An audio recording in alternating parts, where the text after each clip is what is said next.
Okay, so last year we introduced this new product called Spartan, the Mosquito Eradicator.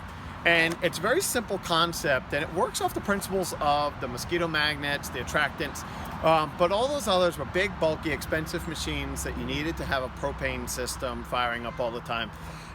This is a non-chemical control. It's basically just sugar and yeast, and the way it works is you get these little tubes. There's 2 in a pack, and I believe they're supposed to do up to about an acre with 2 traps. They're only about $20 for a kit, and the principle behind it is actually pretty ingenious. It's the same carbon dioxide that all these traps and lures are working on, but mosquitoes get attracted to this, they get trapped inside there, and they just drown. And the larvae can't survive, but it's a non-chemical way of doing it. Last year we brought them out. Lots of the customers were getting great feedback. I never completely eradicated all my mosquitoes, but we're an extreme case. Down here where the greenhouses are, we have stock tanks full of water, we got swamps behind it, but I have to say that it definitely did a great job at knocking down the population, and it was later in the year. So this year being the fact that we've been so damp and that everything is, and there's so much standing water, as soon as we tick up these into these 65-degree temperatures, we're going to start noticing mosquitoes pop all over the place. And so we're setting ours out now, and I'm actually going to be doubling them up. But to get these to work, it's like any other trap. You have to be proper placement. There's just a few things to consider. These tubes, how they work is you fill it with warm water, typically 80 degrees. I did get told that the warmer water the faster and better it's going to react, but you don't want it so hot that it's going to burn your hands when you're playing with it. So basically you just open the tubes, fill it with water, and then shake it all up really well. And it's really just activating the yeast on the inside.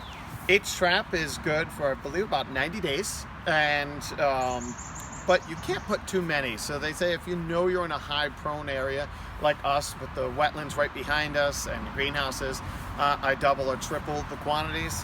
But to get them to work, once you've filled it with water and you've shaken it, they give you a cap. You just put the cap on, and then they give you a couple different sets of hooks. But basically there's a couple little holes in the top that allows water to go in, because to get this to work properly, the water level wants to be between the max and the minimum. And so the proper placement, like any mosquito traps, is key in the success. This particular one wants to be in the shade. Your mosquitoes aren't typically flying around in the middle of the yard until dawn or dusk. But during the daytime, the mosquitoes are hiding in your bushes. They're going back to the swamps, the brush, the dense foliage, anywhere. So they recommend about 6 feet off the ground, and you want it somewhere inside the canopy of a bush. So ideally, you just to mount them, just put these little hooks on it, hang it inside your bush. It's not quite 6 feet off the ground, but mine, I had them here inside my forsythia last year, because I know mosquitoes are always around here during the day. And but if you have a dense canopy tree about 6 feet off the ground, so you can hang it right against the stem, what you don't want is it just flopping in the wind all the time, because it can spill the water. It will work if you have to put it in the sun, in the full sun, but the problem is you may get the water evaporating out, and this will bake in the sun, and so you have to periodically check them to make sure the water level is staying in the optimal range. And then the other things we found that help whether optimize it as far as working or not is the placement within your yard itself. You can be up to 90 feet away from where your sitting area, but you don't want to put traps or lures or baits of any kind where you congregate now. So you want to put them elsewhere, because the theory is you're luring the mosquitoes away from the area that you're going to congregate. If you have a water feature or something that you know is prone, you can put one trap in those areas, but at the same time, ideally look at your placement.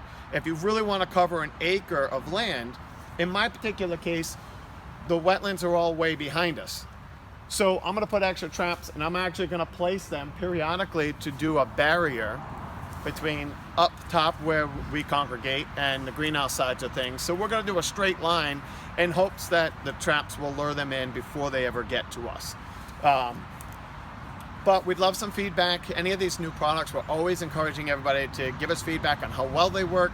Last year we got good enough results that we're experimenting again, getting them out early and encouraging everybody to get them out before the mosquito population starts to explode.